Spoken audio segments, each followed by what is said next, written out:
But we are just over a full day removed from the president's State of the Union, and it is fascinating to watch the reaction play out to the president's speech. The Wall Street Journal editorial board saw it as a, quote, effective piece of political rhetoric and a pitch for bipartisan cooperation in Congress. Democrats, including Nancy Pelosi, heard something very different. She said the president should not, quote, bring threats to the floor of the House.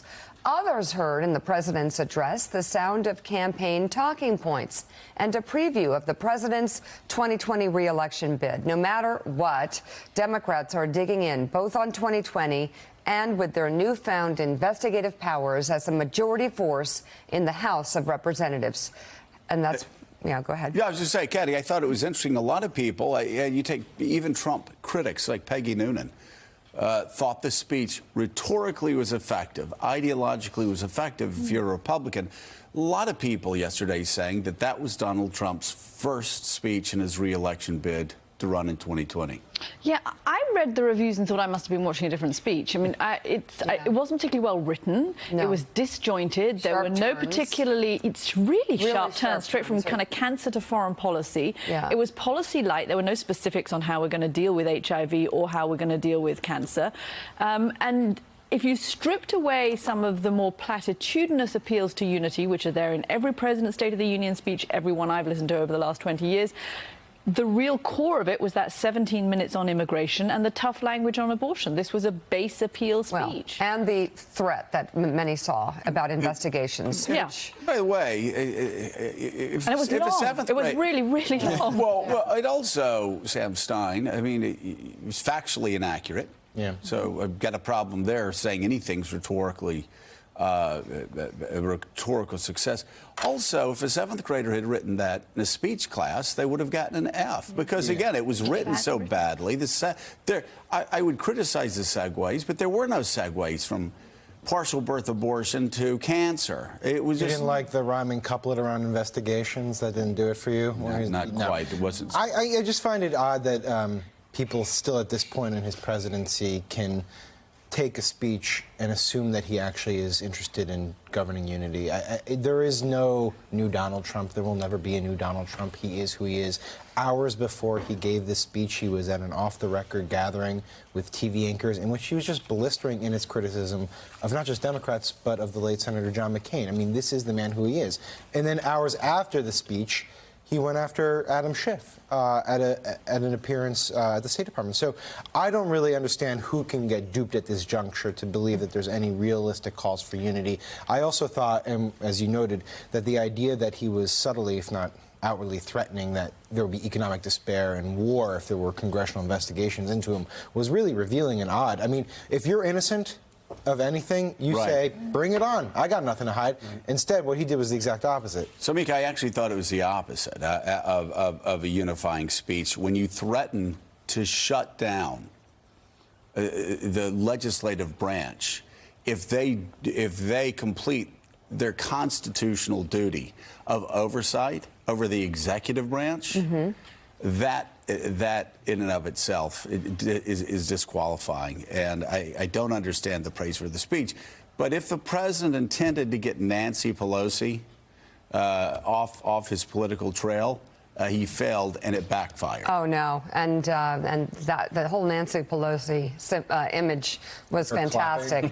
But now, House Democrats are moving forward with their pledge to hold the president accountable after, as we've said, his dramatic declaration in the State of the Union on Tuesday, essentially saying that investigations into his administration and associates are harmful to the nation, as harmful as war.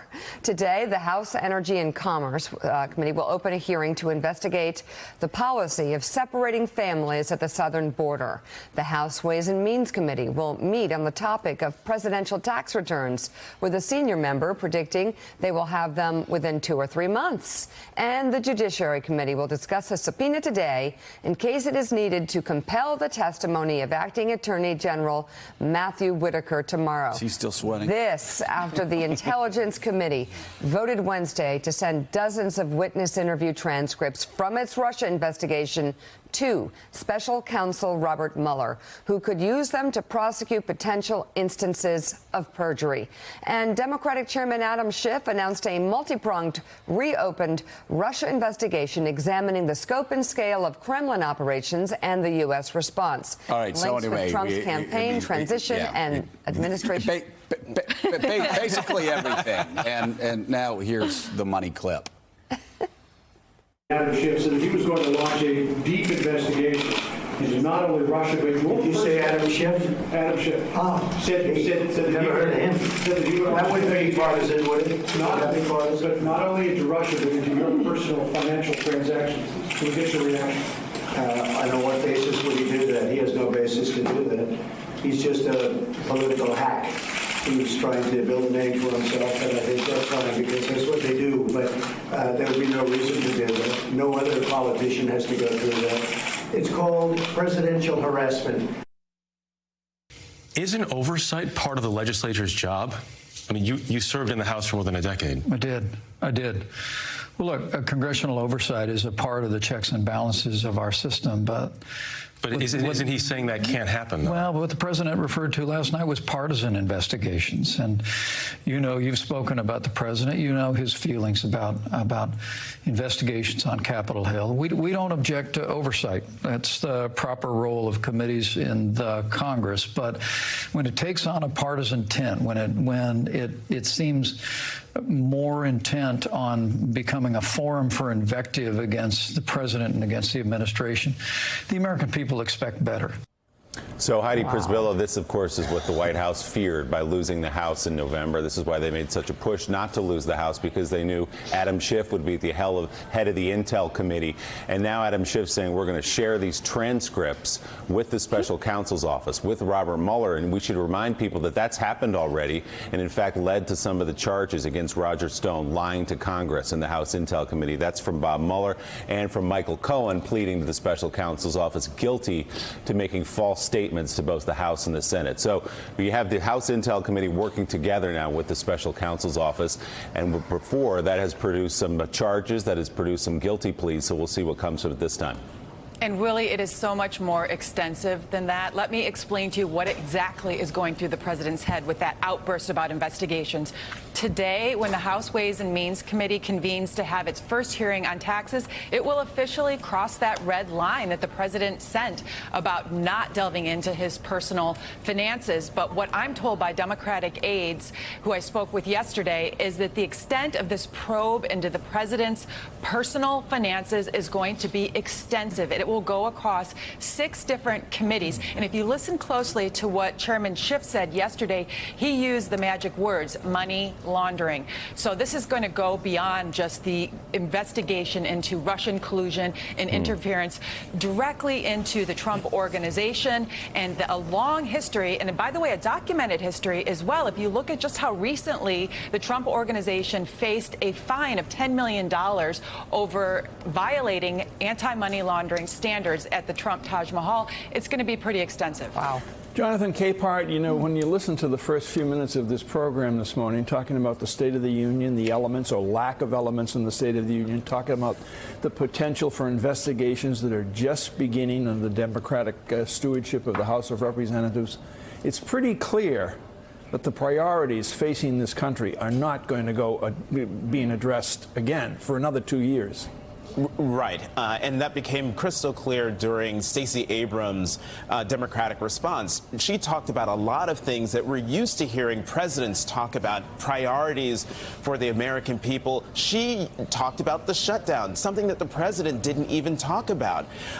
So we're in this point, Mike, as we talk about on the show every day, and on every show, priorities are not being focused on. What's affecting the American people is not being focused on because the president spends all of his time tweeting, picking fights with perceived political enemies, and focus on his own personal political survival instead of the American people. Sam, we're going to have another shutdown? Is that what it's looking like on the Hill? Yeah. I mean, the wild card, of course, is if he does an emergency declaration. I've been actually a little surprised at Republicans warning him not to do it, hinting quite publicly that they might bring up a resolution to show their disapproval, which would be an embarrassment if it got the 60 votes in the Senate. Obviously, there's concern that it would lay the predicate for Democrats doing the same. But, you know, everything you hear about this conference committee, it's not going to include the funding for a concrete border wall. Right. And President Trump must know that at some point in time, in a couple weeks, less almost, he's going to have to either swallow his pride and sign it or shut down the government again. And I just don't see Or declare a national emergency. Or declare the national emergency. Why? I mean... That puts Republicans, though, in a difficult position because they didn't like the shutdown by the end of the shutdown last time. They were starting to vote against it. They don't like a national emergency. They know where the polls are going to go. They know where the polls are going to go. They know who got the blame last time, and it's going to be the same time around this time. By the way, I can tell you from persuade the first-hand president? experience, Republicans always get the blame for the shutdown. Well, except for Schumer shutting down the government over DACA early in Trump's term. He did get the blame. And it's usually when you request something in addition to the shutdown. The question I have is the White House is sending Trump down to El Paso. They're going to do this big campaign speech along the border. So he's just it's the same thing. Going there? I'm shocked at how, straight into the lie. Exactly. Now, what my question is, why don't they get a little bit more creative with this? I know that they don't want to do a deal on DACA, but there are things they could offer up to Democrats outside of the immigration debate that might be incentives for them to come. But again, though, this is Heidi, this is political insanity. I hate to keep repeating it. It's crazy. But really this is the issue that led, and this is no hyperbole, to the largest vote total defeat in the 240-year history of these United States. This issue that Donald Trump remains obsessed with. This issue led to a shutdown that saw his approval ratings and the Republican Party's approval ratings plummet. And less than 1 in 4 Americans supported Donald Trump shutting down the government for his wall. This is a political loser, and yet it's all he wants to talk about. So we're talking about the judgment of one man versus, in the past, the paradigm has always been the party working together in coordination with the White House to come up with a deal that by the time it's sent up there, it's pretty much all but blessed and the president will sign it. In this case, literally, if you talk to top leadership aides in the Senate, they don't know what the president's going to do, even though technically they're working with them to try and come up with this deal. They can get a deal. They're almost there. If you talk to the negotiators, you see the Democrats giving some on fencing. You see the Republicans coming down off of that hard $5.7 billion number or whatever it is. They can get to a deal. The question is, at the 11th hour, what is the decision that this president is going to make about not the party, but his own political fate? And whether it's better to just say, I declared this national emergency, so be it in terms of the party. But at the end of the day, I can tell my base that I went to the mat for them on the #1 promise that I made in my campaign. Well, and Willie, of course, you've talked about it before. I mean, what was the date? They had the deal. Republicans, Democrats, and the president had signed off on a deal to fund the government, and then Ann Coulter and Rush Limbaugh objected. Yeah, I mean, we have to remind people why we're here. The president of the United States had a deal. And on the cover of the front page of the Washington Post back in December, it said the president backs away from pledge against the wall. And he heard it from all corners of the conservative movement, from the Republicans on the Hill that said, you cannot back away from this core promise, this chant you led through 2015 and 2016. This is why so many people voted for you. And the reaction of those people that you mentioned, like Ann Coulter and Rush Limbaugh, effectively led us to the place where we are now, where the president knows he cannot back away from his pledge for a wall, even when Nancy Pelosi says there will be no money for that wall. Yeah, absolutely none. All right, coming up, we're going to talk about the state of Virginia. Top 3 leaders from the governor on down to the 2 who would replace the governor. 2 leaders admitting to using blackface at times in their lives, and 1 accused of sexual assault. We'll go through each case coming up on Morning Joe.